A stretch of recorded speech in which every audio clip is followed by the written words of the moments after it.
सामने फिर से हाजिर हुआ हूँ। सादिक अली नाबीना। मेरे भारत का मोदी जी ने वो हाल कर दिया है, हमारे सेना तक की इज्जत को मोदी जी ने घटा दिया है। क्योंकि अब सेना के लोग मोदी जी के प्रचार में लगेंगे, जो छुट्टी पे जाएंगे वो भी मोदी जी का प्रचार करेंगे। हम तो कहते हैं मेरे भारत के सैनिकों, तुम प्रचार जरूर करना और कहना कि 2014 में मोदी जी आए थे, उन्होंने अच्छे दिन लाने का वादा किया था, अच्छे दिन तो नहीं आए, बुरे दिन आ गए हैं। मोदी जी ने 2 करोड़ नौकरियां हर साल देने की बात की थी, नौकरियां तो नहीं दी, नौकरियां और खत्म कर दी। मोदी जी ने कहा था हर खाते में 15 लाख रुपए आएंगे, 15 लाख रुपए तो नहीं आए और लोगों की जेब से चले गए।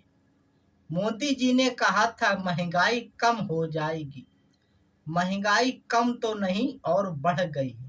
अय मेरे भारत के सभी सैनिकों, यही प्रचार करना कि जो गैस सिलेंडर 400 रुपए में था, आज वो 1000 रुपए के पार हो गया है। था तो 1200 में, मगर 200 रुपए मोदी जी ने कुछ सोच समझ के घटा दिया कि अब चुनाव खोपड़ी पे आ गया है, अब बगैर घटाए काम नहीं चलेगा। जनता महंगाई से परेशान है, लोग भुखमरी से परेशान है, तो इसलिए 200 रुपए ये एक बिस्किट की तौर पे दे दो, कम कर दो, तो लोग हो सकता भाजपा की तरफ देखने लगे। मगर हम सभी देशवासियों से कहते हैं कि मोदी जी पे विश्वास करना महापाप है। ये आरएसएस की विचारधारा वाले लोग हैं, ये दोगले लोग हैं, जो कहते हैं वो करते नहीं। ये मेरी बात को ध्यान रखना। इस टाइम जो घोषणा पत्र जारी हो तो समझ लेना, उस पर विश्वास बिल्कुल मत करना। ये समझ लेना ये कोरा कागज है, इसके उलट ही होने वाला है। भारत में इतनी महंगाई मोदी जी ने 10 सालों में कर दी है। मैं 40-45 साल का होने जा रहा हूँ, कभी जिंदगी में भी इतनी महंगाई नहीं। महंगाई होती थी, थोड़ी थोड़ी सी होती थी, जो लोगों को एहसास भी नहीं होता था। मगर मोदी जी ने ऐसी छलांग लगाई कि महंगाई की सारी हदें पार कर दी। हर एक वर्ग का शख्स परेशान है, चाहे वो फैक्ट्री मालिक हो, चाहे वर्कर हो, चाहे मजदूर हो, चाहे व्यापारी हो, हर शख्स परेशान है। कहीं पर सुकून नहीं है। सुकून तो सिर्फ गौतम अडानी को है। 10 सालों में 609 नंबर पे थे, आज वो दूसरे नंबर पे पहुंच गए। अय मेरे भारत के सभी साथियों, सोचने का समय है। सोचो कि हमारी तो आमदनी बढ़ी नहीं, गौतम अडानी की कैसे बढ़ गई। एकदम भगवान ने या अल्लाह ने इनके ऊपर ऐसा चमत्कार कर दिया, जो 10 सालों में 6 गुना से ज्यादा इनकी आय हो गई, और किसानों की आय दुगनी होने के बजाय और कम हो गई। जो यूरिया खाद की बोरी थी 50 केजी की, 50 किलो, तो आज वो 45 किलो की आने लगी। ये मोदी जी ने बहुत अच्छा काम किया है। इसी को कहते हैं सबसे ज्यादा अगर पैसा बर्बाद हुआ है और किया है मोदी जी ने, तो वो भाजपा सरकार है। देश का बंटा ढार किया है किसी ने, तो वो भाजपा सरकार है। भाजपा सरकार क्या, मोदी सरकार है। हर चीज को निजीकरण में बदल दिया है। जहां नौकरियां मिलने की जरिया या रास्ता था, वो रास्ता ही बंद कर दिया कि नौकरियां हमारे बच्चों को मिल सके। सारी देश, सारे भारत की संपत्ति, सारा पैसा सब गौतम अडानी के हाथों में सौंपते चले जा रहे। हर जगह पर जमीन से लगा के आसमान तक सब गौतम अडानी ही के हाथों में सौंप दिया मोदी जी ने। इसका क्या मतलब है? ये आरएसएस की विचारधारा वाले लोग। गोलबर्गर ने अपनी एक किताब में कहा जो वन और ठच है, उसमें लिखा था कि भारत की सारी संपत्ति एक या दो लोगों के हाथों में दे देना, बाकी लोगों को इतना मजबूर कर देना कि 5 किलो राशन तक के लिए लोग तुम्हारी वाहवाही करें। तो आज वही हो रहा है। जो चीनी तेल मिला करता था राशन कार्ड पे, वो भी सारा खत्म कर दिया मोदी सरकार ने। ये हमारे भारत की बदकिस्मती है, हम सबकी भी बदकिस्मती है। जो प्रधानमंत्री, झूठा प्रधानमंत्री हम लोगों ने चुना।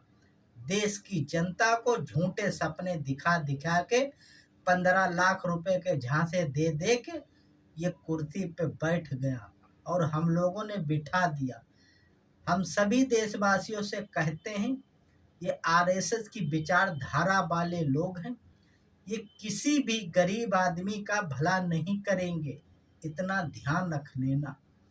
अभी कल मैंने एक रिपोर्ट देखी सुनी कि केरल में एक मंदिर है, उसमें पोस्टर लगाया गया कि यहाँ पर ब्राह्मण जाति जो खाना बनाना जिसे आता हो उसकी जरूरत है, जिसकी तनख्वाह लगभग 50,000 रुपए तक रहेगी।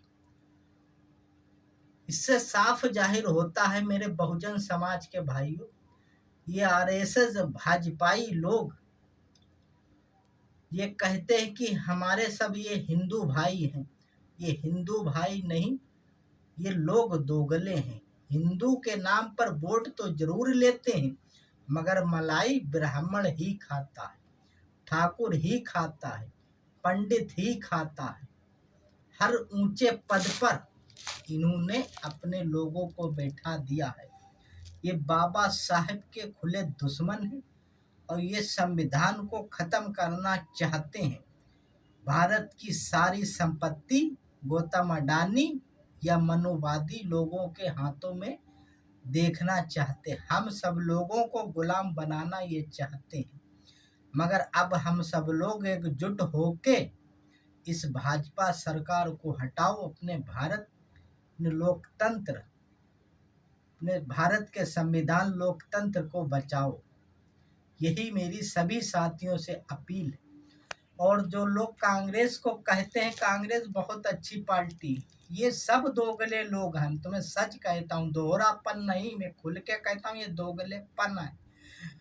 ये ओवैसी ओवैसी चिल्लाते घूम रहे राहुल गांधी, ये एक भी ओवैसी समाज के लोगों को टिकट नहीं देंगे, ना मुस्लिम समाज के लोगों को टिकट देंगे।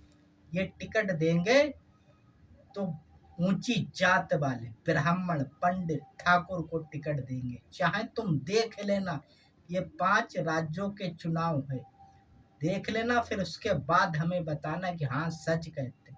ये दोगले लोग हैं, कभी पिछड़े समाज का भला नहीं करेंगे। पिछड़े समाज के लोगों के पीछे खड़े होकर वाहवाही जरूर करेंगे। जैसे मुस्लिम समाज के खाली टोपी लगा लेते हैं या कहीं मजार पे चादर चढ़ाई जाए तो मुस्लिम लोग खुश हो जाते। हम सबको जागने की जरूरत है। न ये बहुजन समाज का भला करेंगे, न मुस्लिम समाज का भला करेंगे। इन्होंने देश का बंटा ढार कर दिया है। अगर एक बार बीजेपी तो दूसरी बार कांग्रेस। अब हम सबको जागने की जरूरत, हमें तीसरे पार्टी जरूरत है जो हमारे बहुजन समाज की पार्टी हो, जो गरीब लोगों की हकीकी बात करे। इतना ध्यान रखना, जैसे मायावती जी, चंद्रशेखर आजाद, जैसे असुद्दीन ओवैसी, ये 3 पार्टियां हैं। इन पार्टियों में किसी को वोट देना, मगर इन भाजपाइयों कांग्रेस को वोट मत देना, ये मेरी अपील है। क्योंकि ये लोग संविधान तो कहते हैं मगर संविधान को भरपूर लागू नहीं होने देते हैं, कि संविधान से इन्हें दिक्कत है और संविधान से भला हम सबका है, तो हमारा भला तो हम सबका भला होगा। इन मनोवादियों के चक्कर में मत पड़ना, इस सोच को समझो। ये देश के गद्दार, महात्मा गांधी के हत्यारे, नाथूराम गोडसे के पुजारी, बाबा साहेब के खुले दुश्मन हैं। न ये भारत के संविधान न लोकतंत्र को मानते हैं। यही मेरी सभी साथियों से अपील है, सोचो और समझो, अपने हक की बात करो और आगे बढ़ो। अब तक 70 सालों से ज़्यादा 75 साल हो चुके हैं, इन्होंने पिछड़े समाज को हक मार के खाया है। इसी बात को मैं ख़त्म करते हुए, अगर मेरी इस बात से सहमत हो तो मेरा यूट्यूब चैनल सादिक अली नाबीना, ट्विटर, फेसबुक, यूट्यूब चैनल, अगर सहमत हो, बात पसंद आए तो आगे बढ़ाना, वरना नहीं। जय हिंद।